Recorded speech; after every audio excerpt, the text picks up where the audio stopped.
Welcome to Living the Grace Life. I'm your host, Jennifer Sakata, and you've made your way to the corner of real grace for your real life. Friends, we are wrapping up summer. We finished our Embracing Grace, a Summer in the Psalm series last week, took a week off, and this week we are jumping into a very special episode where we are looking at what grace has taught us.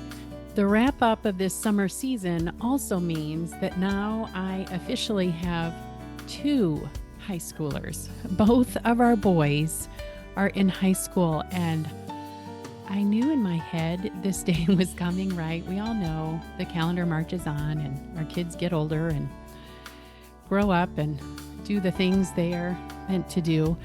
But man, this one has walloped me just a little bit. That I have a freshman and a junior now in high school. It seems like just yesterday I was literally walking them to school, holding their hand, taking a million pictures without them complaining. That has changed a little bit over the years. But goodness, how did we get here so fast? So if you're feeling all the feels right now, let's row this grace boat of transitions together because there is more than enough grace to go around. God is generous with grace, and He knows that you and I both need it. But here we are. Summer is finished, school has begun, and today we have a very special episode in store for you. This is our season 1 look back.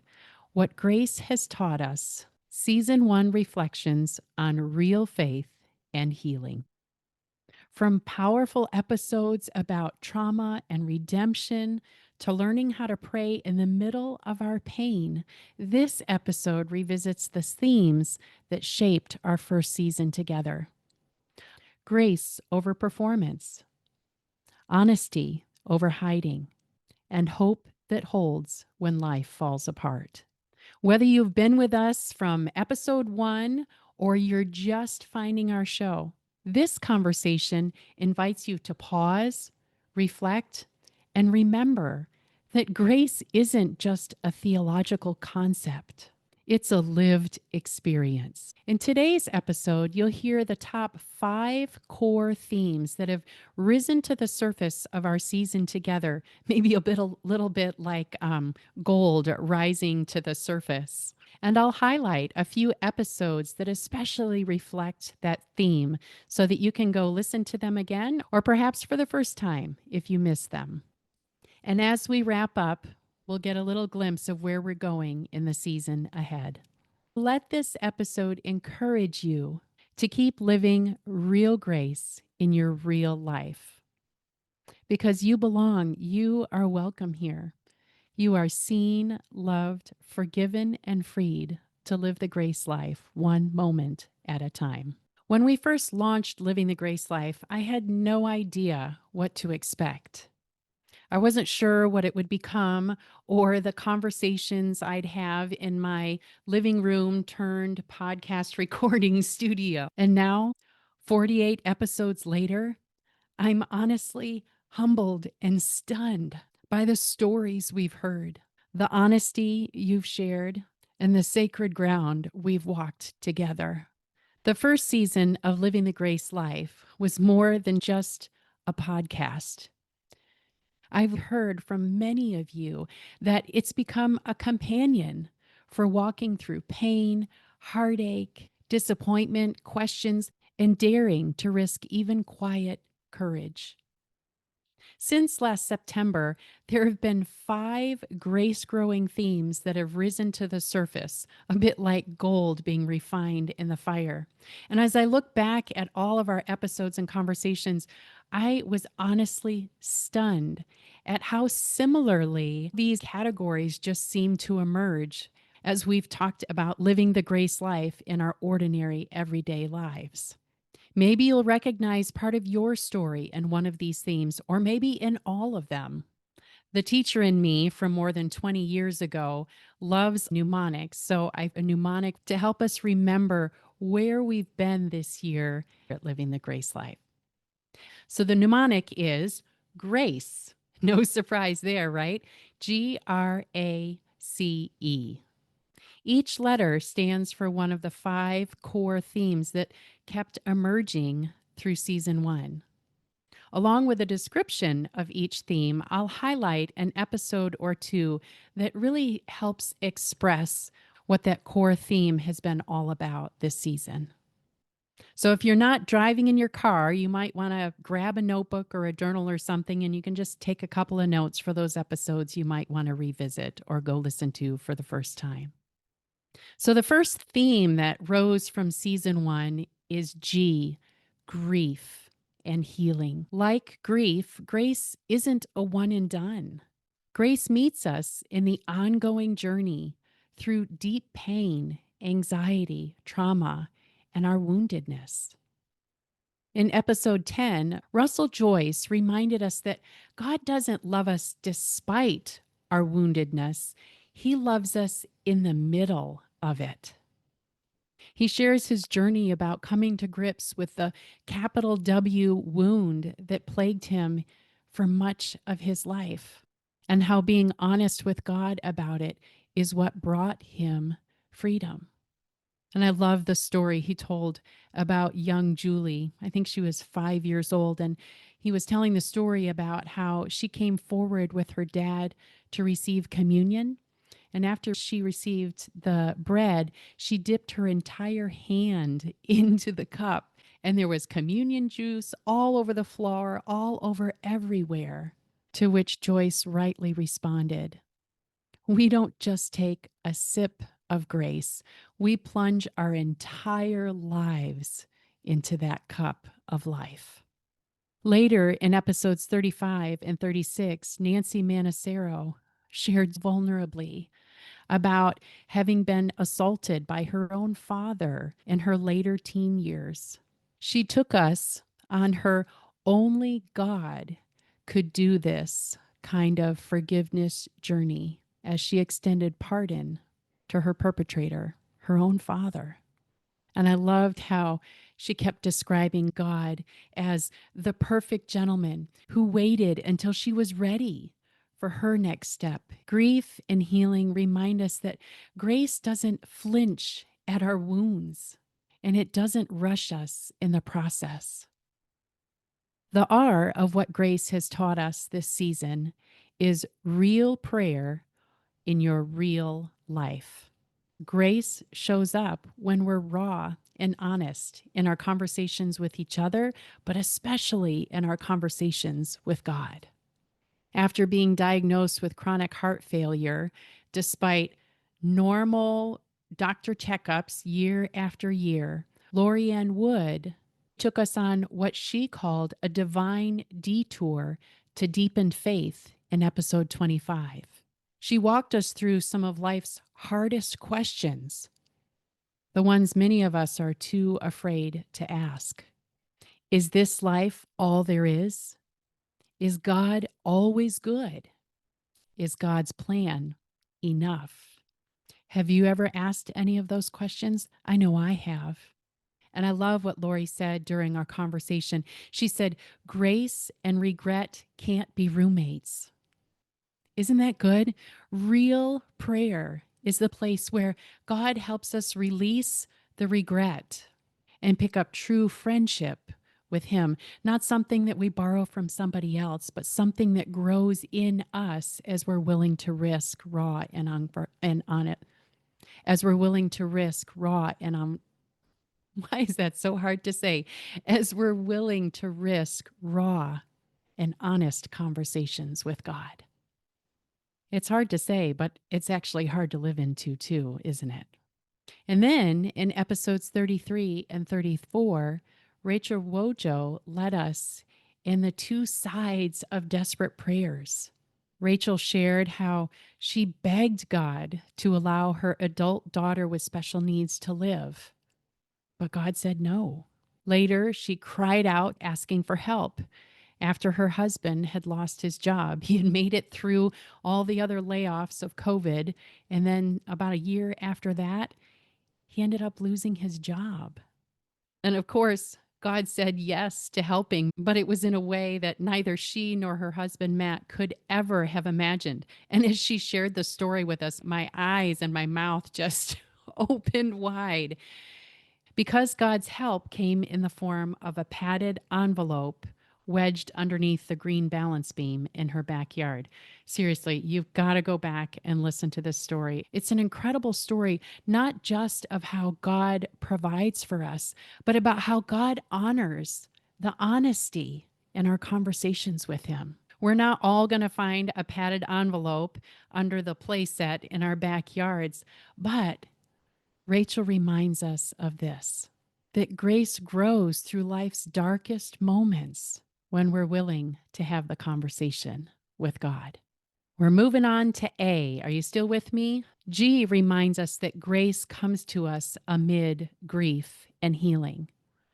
R for real prayer in our real life. And A is acceptance over achievement.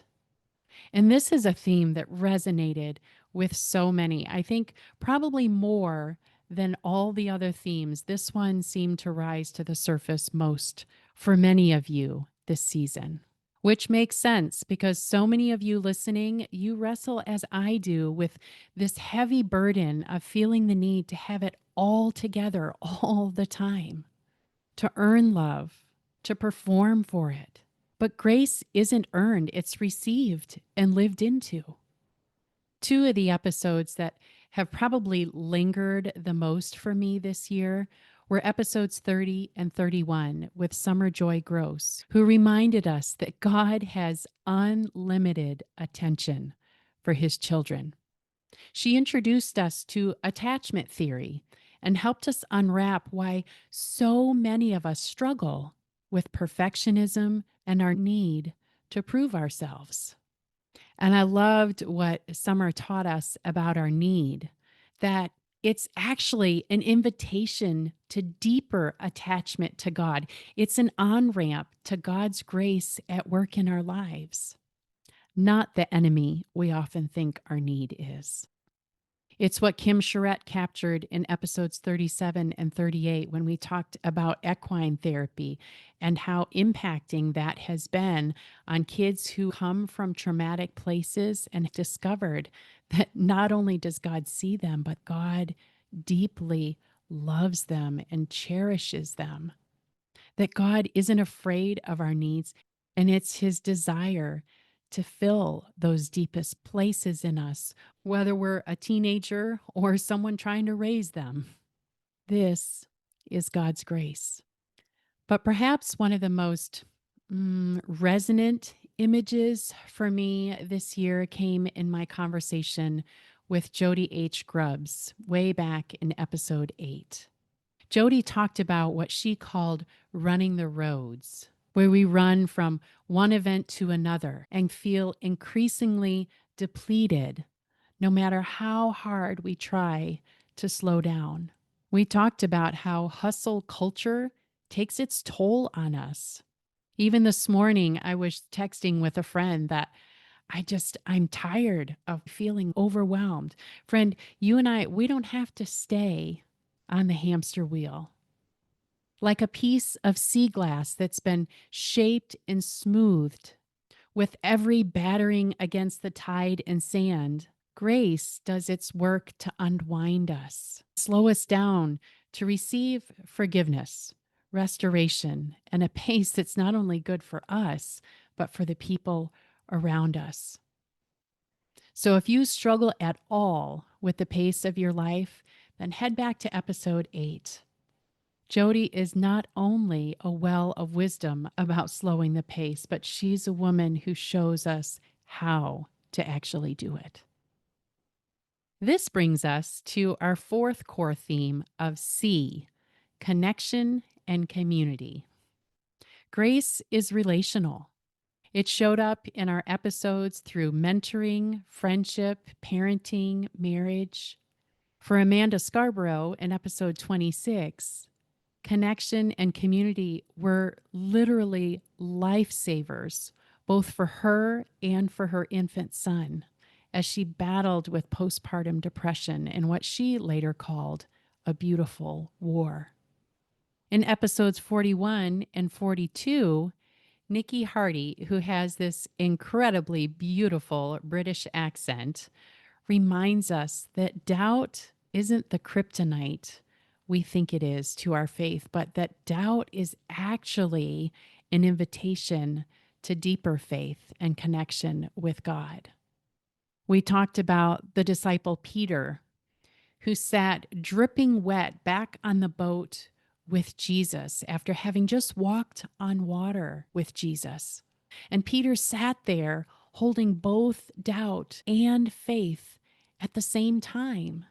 Thousands of years later, we gather in churches as a result of the faith that was forming in Peter, dripping wet on that boat, even through his doubts.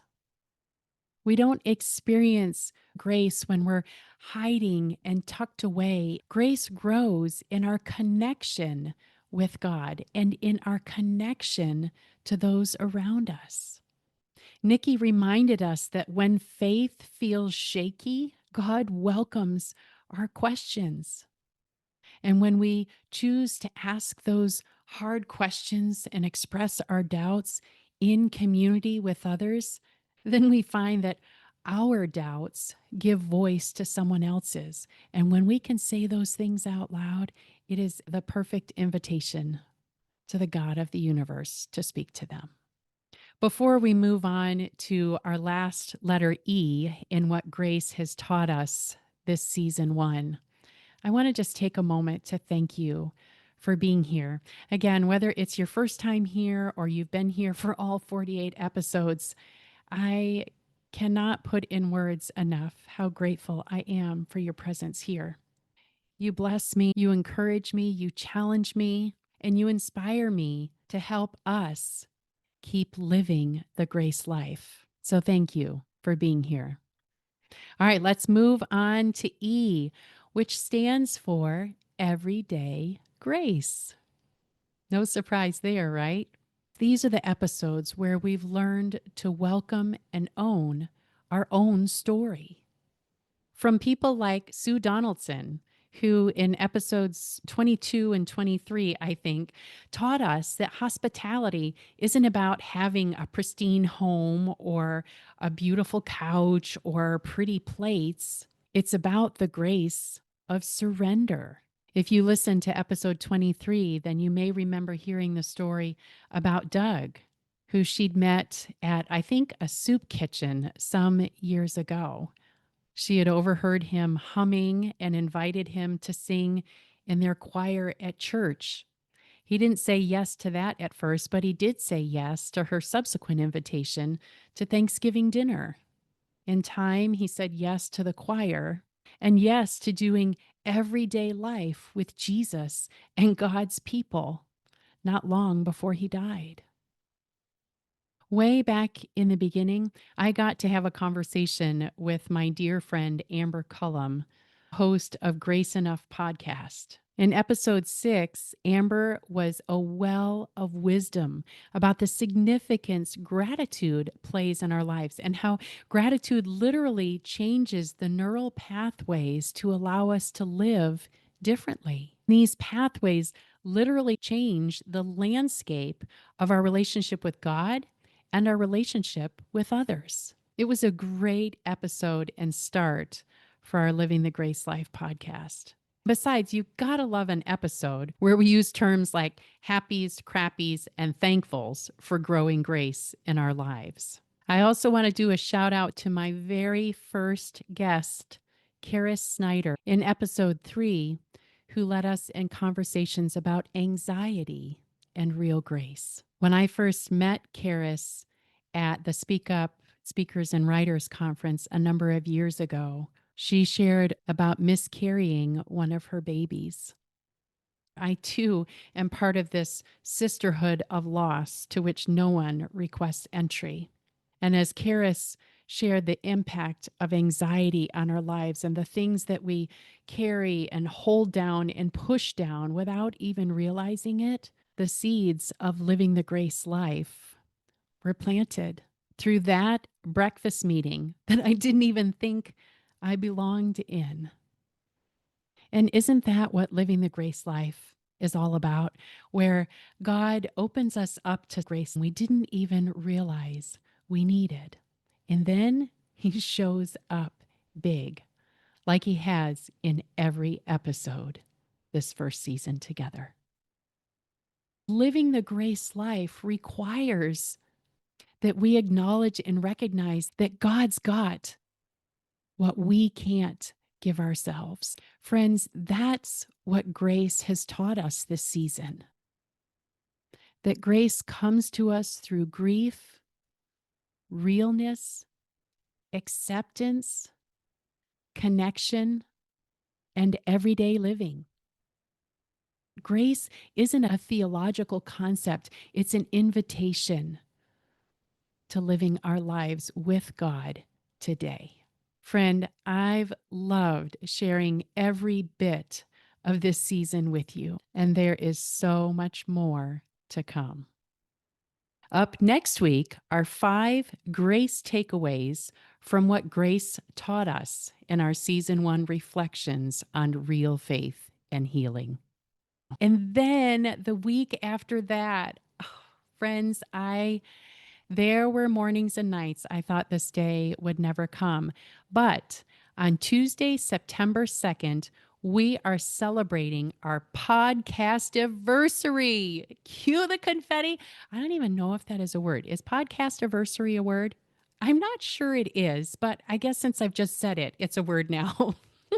To celebrate, I've invited my dear friend and mentor, Eric Nevins of the Christian Podcasters Association. Eric's encouragements, his teaching, and his mentoring literally helped launch Living the Grace Life. I'm not sure we'd be celebrating if it weren't for Eric's encouragements and atta-girls along the way. It's going to be a great conversation, and you don't want to miss it. We'll share about how things got started, what Eric saw when I couldn't yet see it for myself, and encouragement for those times you've been hesitant to take that next step after God has put something on your heart because you weren't sure you were ready. We're also going to dive into the start of our new season, when grace is hard to come by. Eric is going to share some of his own journey when it would have been easier to walk away, but grace called him to dig deeper. So don't miss it. I can't wait to celebrate with you. As we wrap up, would you do me a favor? If Living the Grace Life has helped you in some way this season, would you leave a review or share Living the Grace Life podcast with a friend? Or send me a message at jennifer@jennifersakata.com.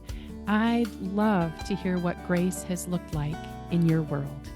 As always, you can find me at jennifersakata.com, on Instagram at jennifersakata, on Facebook at jennifersakata.author, and now on YouTube at Jennifer Sakata. Be sure and subscribe or follow so you don't miss an episode. Until next time, friend, remember to live the grace life generously. Grace for you, grace for them.